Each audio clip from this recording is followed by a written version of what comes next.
pernah terjadi 13 tsunami sebelum tsunami 2004 di Aceh. Di Melabuh misalnya sampai 10.000 orang. Hai sahabat ngobrol semuanya, selamat datang di Ngobsan. Santai ngobrolnya, padat isinya. Nah, hari ini jadi merupakan perdananya Ngobsan nih. Dan pastinya kita mendatangkan seorang narasumber yang keren banget dan pastinya akan memberikan insight-insight yang luar biasa. Dan karena memang ini adalah bulan Desember dan pastinya bersejarah bagi masyarakat Aceh, jadi hari ini kita bakal diskusi banyak nih tentang tsunami. Dan kita hari ini akan mendatangkan seorang praktisi dan peneliti kebencanaan. Selamat datang Bang Munzir. Selamat datang. Oke, apa kabarnya nih Bang? Alhamdulillah sehat, terima kasih sudah diundang pagi ini. Oke. Ya. Nah, kami juga berterima kasih banyak nih Bang karena sudah meluangkan waktunya Ya. untuk hadir di Ngobsan hari ini. Baik. Selama pandemi gini, kira-kira gimana nih Bang kesehariannya? Boleh diceritain mungkin Ya. sedikit? Sehari-hari masih melakukan berbagai penelitian. Saat ini juga sudah melakukan survei kesiapsiagaan bencana di beberapa provinsi di Indonesia. Wah, kayaknya beberapa provinsi berarti banyak nih Bang ya? Ada sekitar 4 provinsi. Wah, mungkin terkait dengan kebencanaan background Bang Munzir sendiri kan peneliti dan praktisi kebencanaan. Mungkin boleh dong diceritain sedikit tentang latar belakangnya Bang. Baik, dulu saya pernah bekerja sebagai program manager di salah satu lembaga internasional untuk penanganan pasca tsunami di Aceh, serta program pengurangan risiko bencana di beberapa kabupaten di Aceh, juga menjadi evaluator untuk beberapa program pengurangan risiko bencana di beberapa provinsi, kemudian juga menjadi peneliti untuk kesiapsiagaan bencana masyarakat. Wah, berarti udah deket banget dong, udah banyak ya pengalaman-pengalamannya mungkin dengan kebencanaan, terus bagaimana menanggulanginya, terus kemudian turun ke masyarakat juga gitu ya. Masih harus banyak belajar. Oke. Nah Bang, karena kita nih sahabat ngobrol di rumah, mungkin banyak ya dari berbagai generasi gitu ya.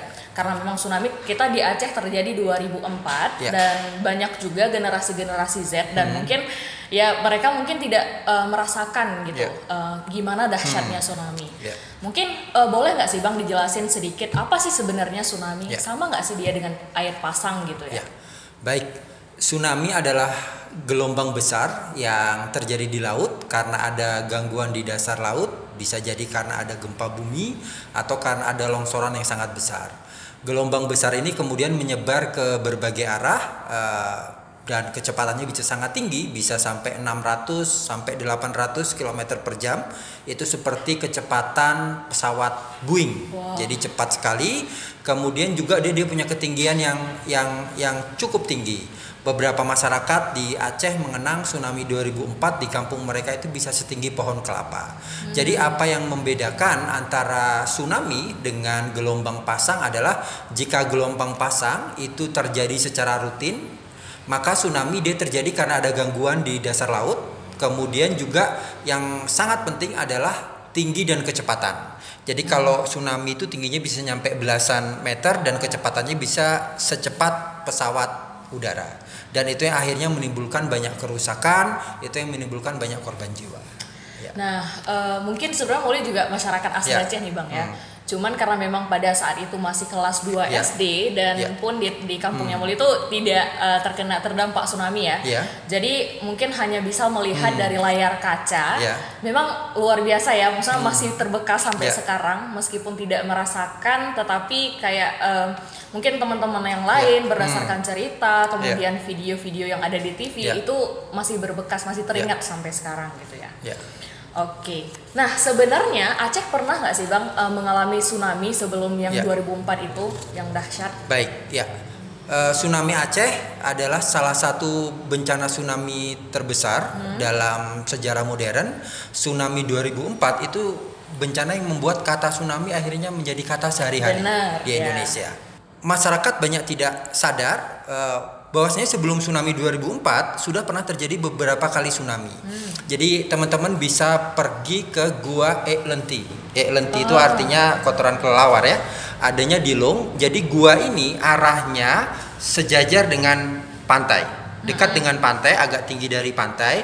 Di gua ini ada pernah ada penelitian yang menunjukkan dengan menggali dasar gua, ternyata ada sedimen yang menunjukkan pernah terjadi 13 tsunami sebelum tsunami 2004 di Aceh. Jadi kenapa taunya dari mana? Karena gua ini sejajar dengan pantai, jadi kalau pasang surut biasa air tidak masuk. Tapi kalau ada tsunami itu air bisa masuk ke dalam, kemudian sedimennya tidak bisa keluar lagi. Jadi dia akan stay di sana, tetap di sana. Ada tsunami baru lagi, ditumpuk lagi. Setelah dicek itu ada sekitar 14 tsunami termasuk 2004. Berarti sebelum 2004 ada 13 tsunami. Jarak antara tsunami satu dengan tsunami yang lain ada yang sampai 1000 tahun, tapi ada yang hanya 56 tahun. Jadi kita pernah mengalami tsunami tahun 1294, kemudian terjadi lagi tahun 1350. Jadi bisa terjadi 2 tsunami dalam waktu yang berdekatan, dalam waktu 50 tahun pengalaman lalu menunjukkan. Salah satu tsunami yang dekat dengan 2004 adalah di Simelu, pernah terjadi pada tahun 1907. Jadi sebetulnya di Aceh sudah pernah terjadi beberapa kali tsunami, tapi ini relatif luput dari ingatan segar masyarakat sebelum 2004. Walaupun kalau kita lihat di Simelu mereka berhasil mempertahankan ingatan terhadap tsunami tersebut. Mungkin teman-teman pernah dengar di Simelu itu ada satu kebudayaan tutur lisan, mereka menyebutnya nandong. Jadi nandong ini adalah sarana bagi orang tua untuk menceritakan pengalaman, berbagi pengetahuan dengan anak cucu mereka. Ada salah satu isi nandong ini menyatakan bahwasanya kalau terjadi gempa kuat, kemudian air laut surut, segeralah pergi ke tempat yang tinggi. Nandong ini kemudian yang membuat perbedaan mengapa ketika pasca tsunami di Simelu itu yang meninggal hanya 3 orang. Oke, di sisi lain meskipun Simelu juga ikut hancur, yang meninggal hanya 3 orang lain, tapi kalau kita lihat di pesisir Sumatera, di pesisir Aceh, di Melabuh misalnya sampai 10.000 orang. Kalau kita hitung satu Aceh mungkin sekitar 150.000 orang. Jadi bencananya sama. Ini menunjukkan apa? Bencananya, peristiwanya sama, bahayanya sama, tapi ketika masyarakat punya kemampuan berbeda, ketika masyarakat punya kesiapsiagaan berbeda, ketika mereka melakukan respon yang berbeda, dampaknya beda sekali. Yang di satu tempat bisa puluhan, ratusan ribu orang meninggal, di tempat lain hanya kurang dari 5 orang yang meninggal. Itu menunjukkan apa? Bencana seperti tsunami itu ancaman yang besar, tapi juga manusia punya ruang untuk berikhtiar, manusia punya ruang untuk mengurangi risiko tersebut dan mengurangi dampak bencana pada kehidupan mereka. Wah, ini menarik sekali ya. Mungkin yang terkait dengan tadi bencana tsunami yang pernah terjadi di Simelu. Nah, mungkin berdasarkan pengalaman yang di 2004 juga sedikit sekali ya korban di sana, karena memang ada tadi yang seperti Bang Munzir sebutkan nandong ya. Itu sebenarnya sama nggak sih Bang dengan semong gitu? Nandong itu nama budayanya, nama budaya tutur lisannya dari Simelu namanya nandong, bersair. Kalau semong itu adalah masyarakat Simelu menggunakan kata semong sebagai padanan dari tsunami. Seperti itu. Jadi semong dan nandong itu 2 hal yang berbeda. Nandong budaya tutur lisannya, sedangkan semong adalah tsunaminya. Karena mungkin banyak juga nih teman-teman yang di rumah ataupun banyak orang yang berpikir bahwa semong itu itulah budayanya gitu ya. Bukan. Jadi semong itu adalah gitu ya? Tsunaminya bahayanya. Nah sebenarnya kalau ngomongin masalah nandong itu bisa nggak sih Bang kalau seandainya di daerah masyarakat di daerah lain gitu juga menerapkan hal yang sama gitu, cara mungkin itu salah satu cara mitigasi ya, menjelaskan bagaimana anak-anak harus siaga terhadap kebencanaan gitu. Baik, sangat mungkin bahwasanya budaya lokal, budaya setempat, bahasa anak-anak ini kan bahasa lagu, bahasa permainan. Jadi sangat mungkin sebetulnya lagu dan permainan digunakan untuk edukasi pengurangan risiko bencana. Sebagaimana kalau juga di Aceh pesisir, di Aceh daratan, kita tahu bahwasanya juga lagu Doda Idi misalnya itu menjadi semangat untuk orang untuk perlawanan. Ketika mereka ditindas, ketika mereka dizalimi, mereka melawan dengan semangat juga yang disampaikan melalui lagu. Jadi kalau kita bandingkan di Pulau Simelu mungkin pesannya adalah pesan untuk orang siaga bencana, sementara di pesisir ada pesan yang lain yang juga tidak kalah penting adalah keberanian untuk melawan ketika kita ditindas. Wow, Molly jadi ingat nih langsung Molly kebayang zaman-zaman mungkin Molly masih di ayunan gitu ya. Di ayun sama mama, terus kemudian nyanyiannya pasti bagaimana cara kita mengingat Allah gitu, mengingat Tuhan, terus kemudian menjadi anak yang taat, berbakti kepada orang tua. Baik. Mungkin itulah sedikit flashback ke memori lama. Baik. Oke. Nah, berbicara kembali nih Bang, tentang tsunami 2004. Tadi seperti yang Abang sampaikan, cukup familiar kata-kata tsunami setelah tahun tersebut gitu. Nah, tsunami ini juga mengantarkan mungkin banyak negara-negara asing yang akhirnya datang kemari dan juga membuka, mungkin kita bisa bilang kayak pintu kemajuan bagi masyarakat Aceh gitu. Nah, menurut tanggapan Bang Munzir sendiri nih, gimana sih tentang hal tersebut gitu? Baik, tsunami sendiri adalah peristiwa yang begitu berat, di mana dalam satu hari orang bisa kehilangan anggota keluarga, kehilangan begitu banyak hal yang mereka sayangi, tapi juga tsunami memberikan kesempatan juga. Jadi dalam agama kita juga diajarkan bahwasanya di balik kesulitan ada pintu kemudahan. Innamal usri yusra katanya. Jadi setelah tsunami juga kita melihat sebetulnya tsunami itu tidak hanya bercerita tentang cobaan besar yang menimpa masyarakat Aceh, tapi juga tsunami berkisah tentang ketangguhan masyarakat Aceh. Benar. Bagaimana mereka bisa bangkit kembali pasca tsunami, bahkan masyarakat mengatakan ada beberapa hikmah. Di antaranya adalah Aceh yang saat itu mengalami konflik selama hampir 30 tahun, kemudian dengan adanya Tsunami bukan satu-satunya faktor untuk perdamaian, tapi tsunami menjadi salah satu pertimbangan kuat untuk para aktor perdamaian untuk mewujudkan perdamaian di Aceh dan menghentikan konflik. Karena menghargai para syuhada yang sudah dipanggil pada saat bencana, dan pembangunan akan sulit dilakukan tanpa adanya perdamaian. Jadi ada juga hikmah terkait dengan perdamaian yang kemudian terbangun pasca tsunami. Ada hikmah juga, orang-orang saat itu mengatakan pembangunan pasca tsunami sebagai building back better.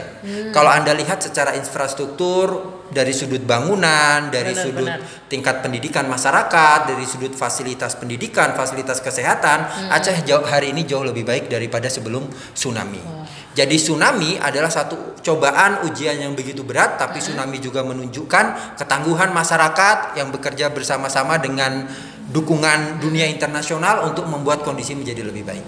Oke, jadi karena itulah juga Aceh udah lebih dikenal gitu ya. Kalau dulu mungkin kita keluar tinggalnya di mana, di Aceh, orang nggak tahu, tapi kalau sekarang kita tinggal di mana, Aceh, oh tsunami gitu ingatnya ya. Oke. Nah, mungkin Molly jadi teringat nih karena memang tadi Bang Munzir juga mengatakan sedikit bagaimana masyarakat Aceh untuk bangkit kembali ya. Dan kalau Molly nggak salah nih ya Bang, jadi ada teman-teman bahkan orang-orang Jepang gitu, mereka melakukan studi bagaimana masyarakat Aceh melakukan healing. Apakah itu sebenarnya benar nggak sih Bang, atau gimana sih tentang hal tersebut gitu? Baik. Jadi terkait bicara healing misalnya, kalau kita bicara dampak psikologis. Jadi dampak bencana itu banyak orang mengatakan itu bencana itu seperti kalau kita main ular tangga. Main ular tangga itu ada orang misalnya kalau dapat bencana itu seperti dapat ularnya turun ke bawah. Baik. Ada orang-orang yang kemudian dia langkahnya cepat, ketemu banyak tangga, ketemu faktor pendukung, dia punya kekuatan internal dan didukung, kemudian dia cepat naik ke atas. Tapi ada orang yang punya tantangan lebih berat, mungkin dia tidak punya faktor pendukung, yang kemudian proses pemulihan itu menjadi hal yang berjalan dengan lama. Jadi orang punya prosesnya sendiri-sendiri. Saya tahu secara umum masyarakat cukup tegar melewati hal ini, tapi juga ada saudara-saudara kita yang hari ini masih berjuang mengatasi tantangan yang muncul dari ujian yang begitu dahsyat ini. Jadi seperti itu. Nah, kalau misalnya mengingat nih tsunami dulu pernah terjadi luar biasa di Aceh gitu ya, memberikan banyak dampak juga. Sebenarnya penting nggak sih Bang, mungkin kayak generasi Z nih, generasi ke depan gitu, mereka mengenal tentang tsunami? Menurut saya sangat penting. Jadi kalau kita belajar dari perbedaan pengalaman di Simelu dengan di Aceh daratan, cobaannya sama. Bahayanya sama-sama terjadi tsunami, tapi dampaknya begitu berbeda. Karena dampak sebuah bahaya itu sangat tergantung dengan kapasitas dan kerentanan di masing-masing masyarakat. Kalau masyarakat punya kapasitas meningkat dalam bentuk misalnya punya pengetahuan yang memadai tentang risiko bencana, bisa bertindak cepat, punya sistem peringatan dini yang bagus, itu membuat mereka bisa mengurangi risiko atau dampak yang bisa terjadi pada diri mereka. Pesan konsepnya sama, idenya sama, bahwasanya pesan itu disalurkan kepada generasi berikut. Kalau dulu mungkin bahasanya dengan nandong, di Simelu misalnya. Kalau hari ini mungkin karena teman-teman dekat dengan gadget generasi Z, mungkin bisa melalui YouTube, melalui TikTok, melalui media sosial. Jadi pesannya sama tapi bungkusnya berbeda. Karena bungkus dan pendekatan ini mengikuti perkembangan zaman. Kemudian pesan apa yang perlu disampaikan? Kalau kita bicara tentang tsunami, untuk pengurangan risiko tsunami sebetulnya yang penting adalah bagaimana setelah terjadi risiko tsunami, setelah ada peringatan dini tsunami, yang sangat penting untuk masyarakat adalah bagaimana menyelamatkan diri lebih tinggi, lebih cepat, lebih jauh. Lebih tinggi artinya lebih tinggi dari air tsunami, lebih cepat artinya apa? Harus memperhatikan ada critical period. Ada masa yang kritis. Misalnya penelitian dari rekan-rekan peneliti di Universitas Syah Kuala misalnya menunjukkan kalau tsunami di Aceh bisa sampai ke daratan sekitar 30 menit. Beda kota, beda kecepatan, tapi itu artinya apa? Secara umum dalam 30 menit kita harus sudah berada di tempat yang tinggi. Maksimal dalam 30 menit kita sudah berada di tempat yang tinggi. Nah, yang ketiga ada menyelamatkan diri lebih jauh. Nah, ini menjadi problematik kadang-kadang karena belum tentu tempat yang tinggi itu adalah tempat yang cepat dicapai dan juga tempat yang jauh. Sekedar ilustrasi, pada 11 April 2012 pernah ada 2 kali gempa berkekuatan 8 skala Richter sekitar waktu asar. Waktu itu perbedaannya dibandingkan dengan gempa 2004, masyarakat sudah lebih tahu ada potensi tsunami. Kemudian mereka menyelamatkan diri. Yang menjadi tantangan adalah ternyata karena banyaknya masyarakat Aceh yang masih tinggal di daerah pesisir, ketika mereka menyelamatkan diri, itu waktu itu terjadi kemacetan di beberapa titik. Kalau seandainya saja tsunami hadir seperti dulu, korban memang akan menurun drastis, tapi bisa jadi masih terjadi korban karena terjadi penumpukan di beberapa titik sehingga mereka tidak bisa mencapai ke tempat tinggi. Kami pernah melakukan penelitian di kampung-kampung di sekitar gedung evakuasi di Aceh. Waktu itu hasilnya adalah hanya sekitar 25% responden yang mengatakan mereka menyelamatkan diri di tempat dievakuasi. Dan ketika ditanya apakah di masa mendatang mereka ingin menyelamatkan diri di tempat tinggi ketika ada ancaman tsunami, hanya sekitar sepertiga responden yang mengatakan mereka mau menyelamatkan diri ke gedung evakuasi yang sudah dibangun. Jadi artinya apa? Ini masih menjadi tantangan juga. Di satu sisi pesisir Aceh cukup jauh dari perbukitan di beberapa tempat. Di sisi lain juga tingkat kepercayaan masyarakat terhadap bangunan-bangunan evakuasi yang sudah dibangun itu masih cukup rendah. Baru sepertiga yang berminat untuk menggunakannya. Menarik ini Bang ya. Jadi sudah dibangun, sudah ada, tapi trust itu belum ada. Trust itu belum ada. Baik. Oke, ini karena keasikan ngobrol nih Bang kan. Saya sampai lupa nih mempersilakan untuk minum. Silakan Bang dinikmati. Oke. Nah, silakan lanjut diminum aja dulu Bang. It's okay. Oke, nah teman-teman, mungkin teman-teman ngobrol di rumah nih udah tahu banyak nih tentang bagaimana sih tsunami yang pernah terjadi di Aceh juga gitu kan, dan di beberapa tempat. Nah pastinya kita akan lanjut lagi nih Bang. Nah mungkin masih terkait dengan tsunami gitu ya, dan gempa pastinya karena memang salah satu penyebabnya juga gitu ya. Jadi Muli sempat baca bahwa negara kita ini salah satu negara yang masuk di Ring of Fire gitu ya. Jadi bahkan mungkin hampir setiap saat sering gitu ya tsunami, bukan tsunami tapi gempa itu terjadi gitu. Jadi tidak memungkinkan bahwa tsunami yang sama ataupun mungkin bisa saja berkekuatan lebih besar terjadi nanti di masa yang akan datang gitu ya. Jadi karena itulah mungkin sangat penting banget nih bagi mungkin teman-teman ngobrol di rumah yang mungkin tidak mengalami tsunami, tetapi bisa nonton kita nih. Jadi tambah insight tentang tsunami-nya gitu ya. Nah, mungkin kalau menurut Abang sendiri nih, Sebenarnya jika seandainya tsunami terjadi di Aceh, apakah masyarakat kita sudah siap nih terkait dengan kepercayaan masyarakat Aceh tentang gedung tsunami tadi?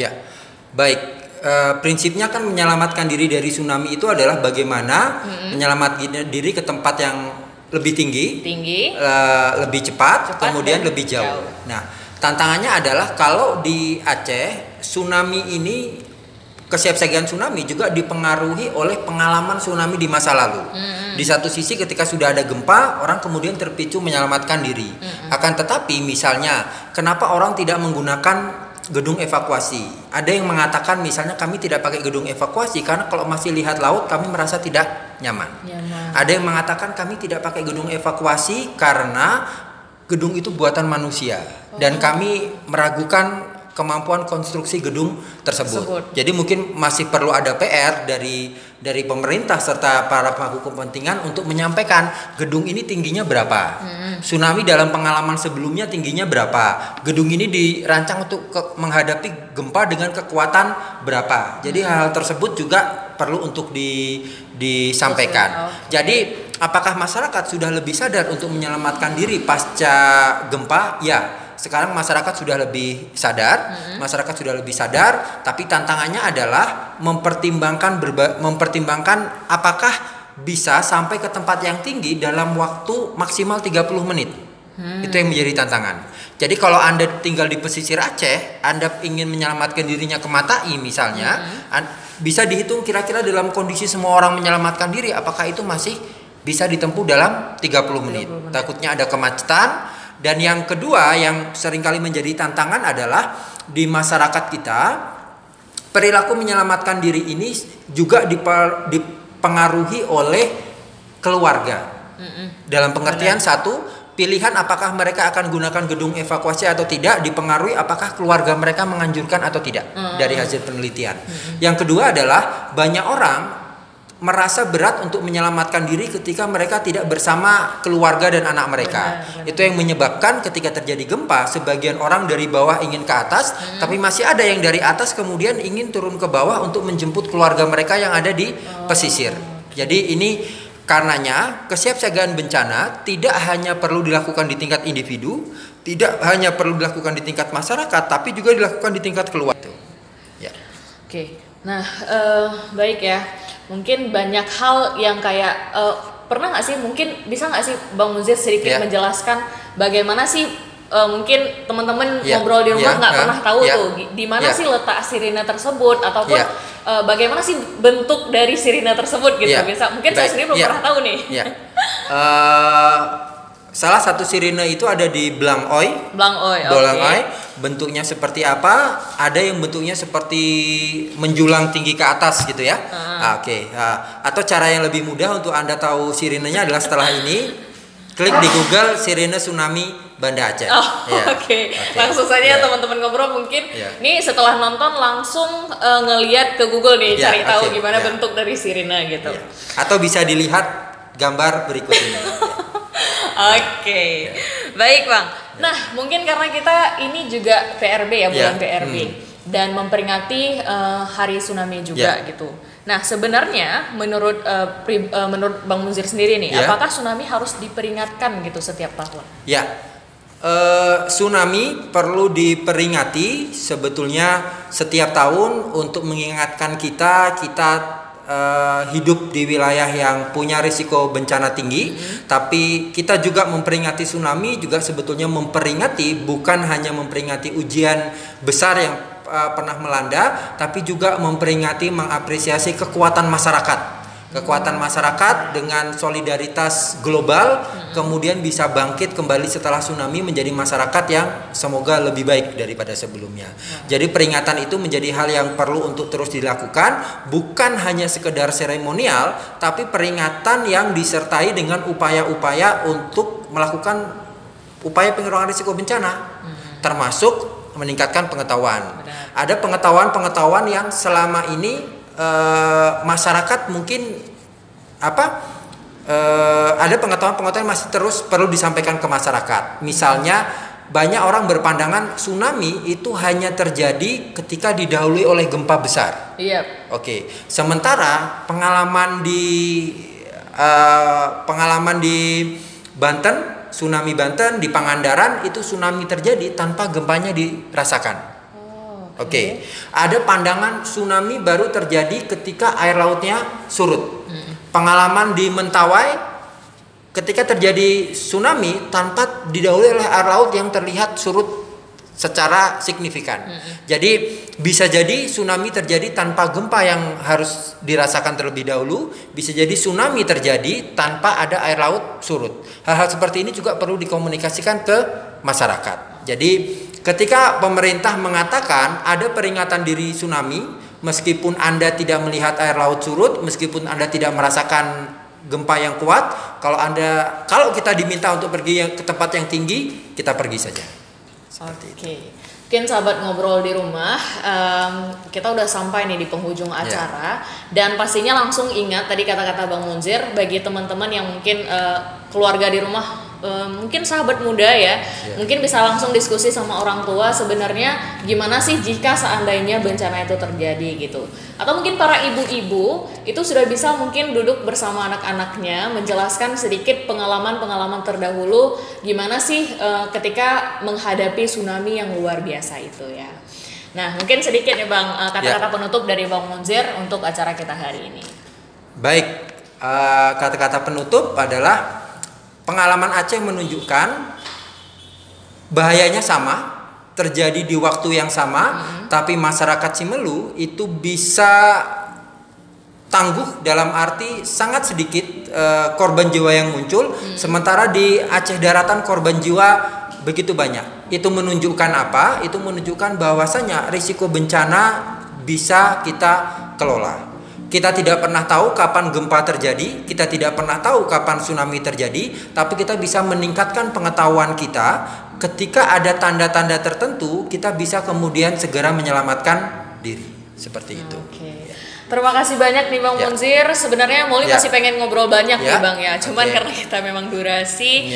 Jadi mungkin perjumpaan kita sampai di sini dulu diskusinya. Dan jangan lupa terus stay tune di Ngopsan berikutnya. Terima kasih. Terima kasih.